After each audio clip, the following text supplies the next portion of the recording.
Would you like to see an X-ray of your soul, an X-ray of your emotional infrastructure? Well, just like the body, today with scans, with X-rays, with different types of technologies, we can see the inner workings of what makes us tick.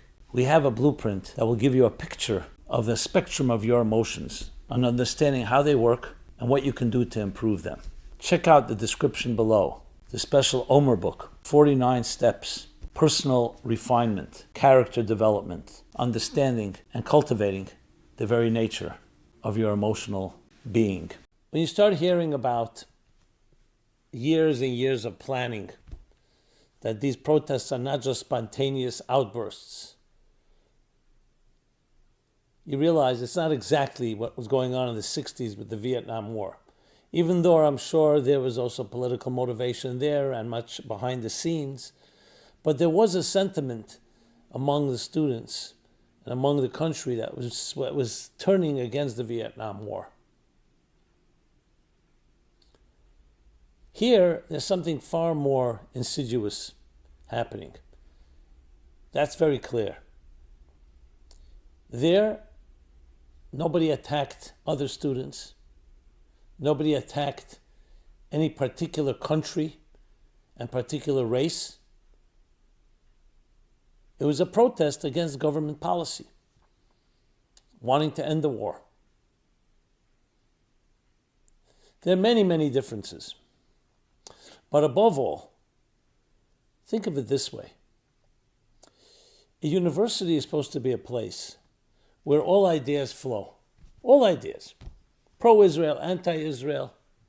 But it's not supposed to be a place of violence. A place where people attack or hurt others. The fact that when you hear about commencements being canceled, students not being able to go to class. I mean, parents are paying a tuition. And then when you know the facts, and I come from a world of media, so I can tell you, the millions and billions of dollars being spent to capture the minds of innocent, impressionable students of the media of Hollywood, to advance a narrative that is quite horrendous. It is comparable to Nazi ideology. I mean, when you hear about what happened on October 7th, yes, I understand context and all the lines that are being used, but the bottom line, the raping of women, the burning of children, of families, the atrocities perpetrated, there's no way to justify that. As a Jew, I can say, yes, 6 million of us were killed in concentration camps. Did you see any concerted effort by Jews to go ahead and try to do anything similar of these atrocities to the Germans? To the collaborators? To those that were complicit in their silence? There are many ways to deal with grievances. But I don't want to address that. I want to address the campuses in the United States. I'm a firm believer that the silent majority of the United States absolutely abhor this behavior, abhor anti-Semitism. I don't think there's a growing anti-Semitism. There's a loud anti-Semitism. The volume has gone up with a very clear intention. And that's where you can compare it to Nazi propaganda. That this isn't just about Israel policies in the United States supporting Israel, it's anti-Jewish. Jews have been hurt. Threats to synagogues. So you're dealing here with something that is about morality itself. First they turn on the Jews and then they turn on everyone else. That's how it works. So though I am coming from a subjective place, but to me what is most outstanding is that the United States has not yet woken up. People are pretty passive. There's a baseball season, there's entertainment to go to, there's travel. It's not yet hit home. It's not affected the average person. Pearl Harbor affected the average American once we saw that happen. America declared war. So this may sound perhaps strange to some of you, but I think there's a blessing in disguise here. There's an expression in the book of Daniel that says that in the end of times there'll be clarity. There'll be clarity. Would you rather know who your enemies or would you rather not know? Remember, in warfare, psychological warfare is trying to hide. That's intelligence. You don't want people to know where the enemy is. To me, it's a blessing in the fact, let everyone come out of the woodwork. Let the universities expose themselves. Let the boards and the presidents determine whether this is worth it for them and their brands. If I were a businessman and I had the money, I would invest right now in creating a new university. Remember the Harvard and the Yales and the Columbias and the UCLAs and the Stanfords. They're all entities. Their brand has been seriously tarnished. Maybe now is the time to create a new university. Get the best professors, hire them away, the best students, say this will be a university, a sterling principal university that is living up to the highest standards of academic excellence, of objectivity, of airing out disagreements in a way civil people do so, in an intelligent way, the Talmudic style. You can argue passionately, but not a political agenda, and definitely not one based on hate and not based on putting on masks and hiding yourself in your identity. All happening in a place that's called education. So this is exposing, frankly, the bankruptcy of academia. Who says that these colleges are the places to send your children and students to? Is that where they're going to get their best education? They can't even go to class in some places. So I think it's actually a reality check. A market correction, if you wish, a wake-up call to understand what is academia. So let's talk a moment about that, education. I think the idea of a moral vision, moral compass. Regardless whether you're Jewish or not Jewish, whether this is Israel, pro-Israel, anti-Israel, let us say this attack was on blacks or LBGT. Would it elicit the same reaction? You tell me. I don't even need to answer that. What does that tell you? That when it comes to Jews, when it comes to Israel, suddenly they're free target practice? It tells you about the insidious agenda. And it reveals something about academia that I think is critical for us to understand. When the Enlightenment came about a few hundred years ago, and in many ways it did expose the corruption, the absolute corrupt authority of religion, and other monarchs and fascists and totalitarians. However, it went, as many understand today, a little too far. It decided that science will replace faith. Modernity will replace religion. And many thought that will happen. Maybe there'd be religion, as some of the French Enlightenment, Voltaire and others thought, would be for the masses.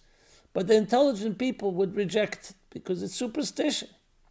They forgot to remember that science does not offer a moral vision. Science is morally neutral. That's why it was not difficult to see how the Nazis, who were considered to be the most sophisticated, the Germans, in science and philosophy and the arts, suddenly you had doctors, academics, who legitimized Nazi ideology, who experimented with anesthesia, defying their very vow on innocent men, women, and children, on twins. Because academia is morally neutral. And if it's guided by the wrong agenda, it can become the most horrible, most efficient way to create a killing machine. This wasn't what many Germans would dismiss as a third world tribal country somewhere in Africa. I'm not saying that. I'm saying some would call it that. It's a sophisticated, considered advanced culture. But when you're lacking a accountability to a higher calling, what some call God, I don't need to use the word God, because I'm not looking to make a God argument here. I'm looking to make an argument for the opposite of self-worship. When academia becomes an instrument, a support for self-worship, it actually makes things far worse. An ignorant person, an uneducated person would never come up with the scientific prowess and technologies that someone that has that scientific approach and method. That's how it is. More knowledge, the more power, the more technology, the more you can destroy. That's why it's even more important after the Enlightenment to have a spiritual center, to have a spiritual transcendent calling. Take that away, and human beings can become much worse than savages. Yes, much worse. So when you look at the world of academia, that's a place where we're supposed to be pursuing objective truth, the best we can, as best we can. So it reminds me of a Bertrand Russell. I don't know if it's an urban legend or not, but it definitely captures an interesting, I would even say, arrogance of the academic world, where he was once caught doing something unethical, having an affair with one of his students. The Ethics Committee of Cambridge, I believe, called him in. You're a professor of ethics, Dr. Russell. How could you behave unethically? And he smiled nonchalantly, without missing a beat, said, I'm also a professor of mathematics and I'm not a triangle. Capturing the essence of what many academics believe is their ivory tower. What I teach is not me. What I am is not what I teach. What I teach is not necessarily who I am. I'm an objective observer. I observe from a distance. I give you an objective picture, as if that objectivity is deified. But in truth, it's a way of disconnecting, a total dissonance between who you are. If I look at you and you're my professor, and you're teaching me ethics, and then I see arrogance in you, and I see unethical behavior, you don't think that's an education? Contrast that with Maimonides, who says, you want to know who the wise person is? Don't look at their academic skills. Don't look at their oratory or their verbal arguments and the case they make, their brilliance. Look at how they walk, how they talk, how they speak, how they treat others, how they eat and how they drink and how they sleep. Their behavior will tell you more about their wisdom than their minds. Computers are more brilliant than any mind today. Purely, we're talking about pure brain power. But they don't have an ethical center. They don't have a soul or a heart. Can AI create and simulate it? I'm sure we can simulate it to some extent. And whatever you put in, junk out. If you put in Bertrand Russell's attitude or other scientists' attitude, then the machines will be equally dispassionate and equally morally neutral or worse. In other words, there's more to life than purely what it says in the books. There's how you live your life. That you see is lacking. Where's the moral conscience? The Nazis focused immediately on the universities. They knew they had to have the professors and the universities on their side. And they succeeded. When you heard those chilling statements in the testimony of the presidents of MIT and Harvard and, Penn State, or the University of Pennsylvania, I'm not sure. When they were asked the question, does it break school policy, university policy, when someone calls for the genocide of the Jews? They all answered, it depends on context. Would they answer that the killing of Floyd in a black man, or the persecution of LBGT or transgender? Would they have the nerve to say that? Context? Genocide is genocide. You may have opinions, you may have reasons, and so on. But if there's no line in the sand, no red line, in morality, you're lost. And that's where an education becomes disconnected. We live in the most literate times. People can read, they're officially literate. High standard of living, prosperity, comforts like unprecedented. And yet there's also an unprecedented lack of sense of right and wrong. Ask young men and women today, especially in the Western world, the United States, what are you ready to fight for? And I'm not talking about a video game or a sports team or a Hollywood celebrity. What are you ready to fight for? We become spoiled. We become apathetic when we don't have to, when our values are not crystallized in times of challenge. Here we have a challenge. America will wake up, I believe that sincerely, because it's going to come back to haunt everyone. That's how it works. If you look at the history of Hitler and the Nazis, initially, you want it to go away. You want to minimize it. But then when you start seeing certain things, you just can't ignore it. Remember how Biden was speaking the days after October 7th? But now he has an election on his hands. I'm not even talking, I feel bad for him. He looks like a mannequin. He doesn't look like he's fully there. And I'm not here to criticize him. But this just shows a country that's living in a plastic type of, just as celluloid heroes, as they say. And when there's an election and there's other factors, then suddenly your mind changes. Not necessarily your fundamental beliefs and values. You start justifying different things. No one is here going to defend any war. But Israel's war is completely justified. What would any other country do? Do me a favor.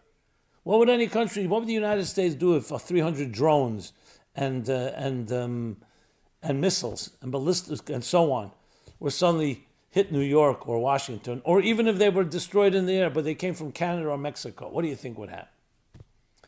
The point I'm making, frankly, is going back to moral clarity. It's time to reclaim our universities or create new ones that will offer a true moral vision for life.